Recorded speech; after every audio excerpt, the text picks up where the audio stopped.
All right, hythlogodel. Okay, this is a video from my notes from the first 16 minutes of your video. Okay, oh, I was going to check my audio.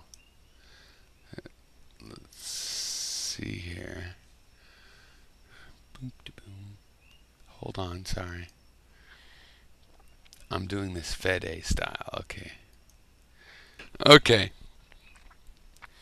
All right, let's start off. First 16 minutes of your video. One, we seem to agree that axioms can't be proved mathematically. You have to assume them. I would emphasize that by can't be proved, we mean in the sense of prove that we've got a lot of people that like rule systems have found out rule systems can't prove them. Doesn't mean they can't be proved some other way. It just means let's call it formalism. They can't be proved with formalism. Formalism itself, via Gödel, who's pretty genius at formalism and a Platonist. We'll talk about Platonism and why I don't like it, but I mean I respect it. And a Platonist with formalism proved this thing we both accept, which is that you just have to assume axioms if you want to do mathematics. Some people don't want to do mathematics. They might not have to assume. All right. Furthermore, people that are interested in proof still want to know how to find these axioms, or having found them, want to know how we find them. Okay? And then if we found them, how can we confirm that they're truly well found? So you can make an assumption. Oh, it's just an assumption. Fine, but there's a lot of assumptions you can define. God is true. Obviously, I'm using that as an example where that would be, what, a mistake, or is it a mistake? If you could just, why does assuming the law of induction work out so well? How can we confirm what we already know, which is that the law of induction works out really well when you assume it, and the law of theism maybe not? I don't think so. People want to know how we justify these axioms that we have to assume. Okay, to see if we really can. Okay, justify them. Now, I didn't see in the beginning of your video anything at odds with what I believe. I just see that within mathematics, you assume it. So we agree, you have to assume. But then you are very much inside mathematics, which is admirable. So you assume induction. And I'm still outside, which I know you sometimes come outside there and go, oh yeah, maybe there is a question there, which is, okay, how do we know induction? Induction is better than just assumed. I love induction, and we're forced to just assume it because we don't know how to justify it. But let's say there was some other way of reasoning called fooduction. It's neither deduction or induction. Fooduction. In programming, we use foo a lot. So it's fooduction. And fooduction is broken. It doesn't work as well as induction. How do we find out? Well, there's a secret answer to this, which is that trial and error stuff. And this is what I've always thought. And as someone that doesn't tend towards Platonism, I never thought, well, no, there's an objective thing, and it's the perfect, and we just find it. I think we use trial and error. Okay, I've long thought we find the axioms that we use through trial and error. Or you could say through evolution. Trial and error of millions of trials, millions of errors, billions. Penrose, I'm just being open-minded to think that to consider Penrose's option. He seems to think there's another way, which is possibly similar to this, that a quantum computational kind of method of trial and error, because in quantum In quantum computation, you can have things like, okay, how will I model this password? Well, I'll model it as 32 bits long, every version of that, all at once, parallel modeling. So it's interesting, but I still don't tend to believe that there's any reality to the Platonic version of things, because Plato, it's not so much it's very useful to mathematics and this purity and clean reasoning kind of idea that he conveys. But the problem is this whole idea that there's a world of forms and things are perfect in there. There's a perfect leaf, and all the real leaves are copies of it.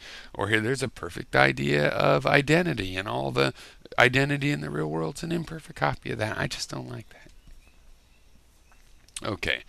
Now, you said you think I'm wrong about G of R being in R, but remember,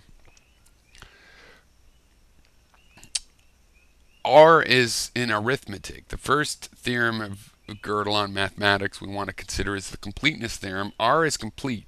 Everything in R can be proved true or false. The thing is, what you can't do is prove the system. Things like induction. Okay, proving something like G, induction of R, proving that you can induce over the set R, requires another system. And if you break induction down and define that, then the system you've used requires another system. Any sufficiently complex system can't be used. Now, I would argue with you that if G is a statement in R that merely can't be proved, then R wouldn't be complete. Arithmetic wouldn't be complete. First order logic wouldn't be complete. It is complete. What they're saying is that to make a foundation for R, you need something in a super system, right? And second order logic is such a super system for R. It's second order logic which is incomplete. And this is why, look, if you take the constraints like believing in induction and the law of identity true for granted, then you get this great complete system.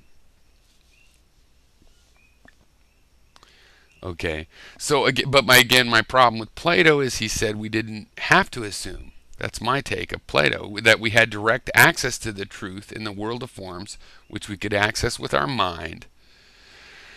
We had direct access to the truth of these axioms, and they're essentially a priori and true in themselves, right? And I don't believe that. I believe we test them with empiricism. Okay, now your relations in math diagram is nice, I like it, but there's no representation of these foundational issues, right? There's one circle that says formal systems, some formal systems, but some people look into the detail of formal systems, why it wasn't the whole thing on a big circle within formal systems or on top of built all, because that's what it is, and that's what the Cantor and Gödel and von Neumann and stuff were all concerned with. So when I talk about ideas that turn out not true, I'm comparing, when I say, hey, we think of a lot of assumptions, we assume a lot of truths, we posit truths all the time that are false. You're like, I wonder what ones you think. Well, most of them. Compared to induction, we posit induction and that shit works out great. Why? What's the difference? Right? We just assume induction, and we can just assume racial superiority. Well, I'm sorry, induction is cool. It works great. The latter is bogus. It works like shit. And so far, induction has really stood the test of time, but we're just assuming. We're just assuming both of those things. Again, I think we can try out with trial and error. And Penrose is saying, no, there's something more than that. Even without trying racial superiority, you could tell it's not going to work out. Again, quantum computation allows this kind of idea that you might check a bunch of cases, run through a simulator in a quantum computer, and get a comprehensive result. I would suggest looking up the traveling salesman problem and imagine that what if a quantum computer could solve that and do it in one set of operations instead of being having to do an exhaustive search. You just do all the searches at once, find the one that's best, boom.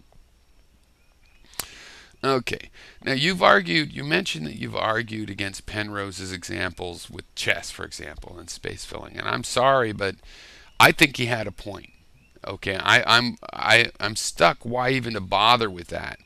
It's easier, and it seems to me the exact same subject to ask ourselves how we know induction is true. Something simple like that. How do we know one of these axioms, like induction, law of induction, is true? It seems true. It works fabulously well. And practically, to assume it's true, we get math and a lot of formal logic from it. But it's a bit unsatisfactory as a result to say we don't know that it's true. Okay, that I know an apple can be nutritious more than I know that induction is true is, I don't like that. I want a material grounds or some grounds to know induction as well as all of these incidental things which are important. Nutrition is important, but you know what I'm saying? So I don't really feel competent to defend Penrose's argument as such against yours. I think Penrose makes his point well. Now, if I tried to do that, I'd probably just try to show how you misunderstood him. And that might be productive. I would do that if you're saying, yeah, specifically that would be worthwhile. You know, if you want me to like go through his explanation again, remember I did do this. I excerpted. I thought it was clear, but I thought he did a really good job. If you want me to try to explain his explanation, I would. It would be, you know, within the realm of what I find interesting in this. But my natural inclination is that, you know, why do that? Because I don't think I could do it better than him. I could run through it and tell you what I think it means. While I don't believe in all of his views, if you're familiar with complexity theory, you know, like NP hard problems and whatnot, you'll see all he's talking about, I think, in general, is things that are NP hard, especially NP hard, things that are hard for computers, but also a subset that are easier for humans. That computers suck at, humans can be able to do and formalize. So I think it's kind of a general example. I'm not sure if you really want to drill down into that, okay, but I think it's probably not necessary. The point is, even when a computer beats a human at chess, it does it in a different way than humans, and Penrose is just bringing, you know, trying to emphasize that difference.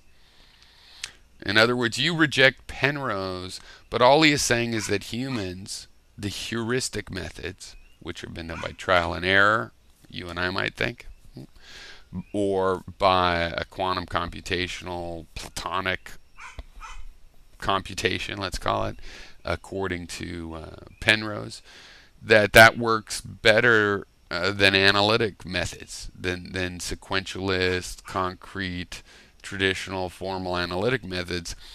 And even in finite games like chess, where you might think that the analytics would be not only sufficient but better, somehow human understanding does better. And there's examples where even the computers that beat the, you know, the top chess players would have trouble because of the way they approach the problem.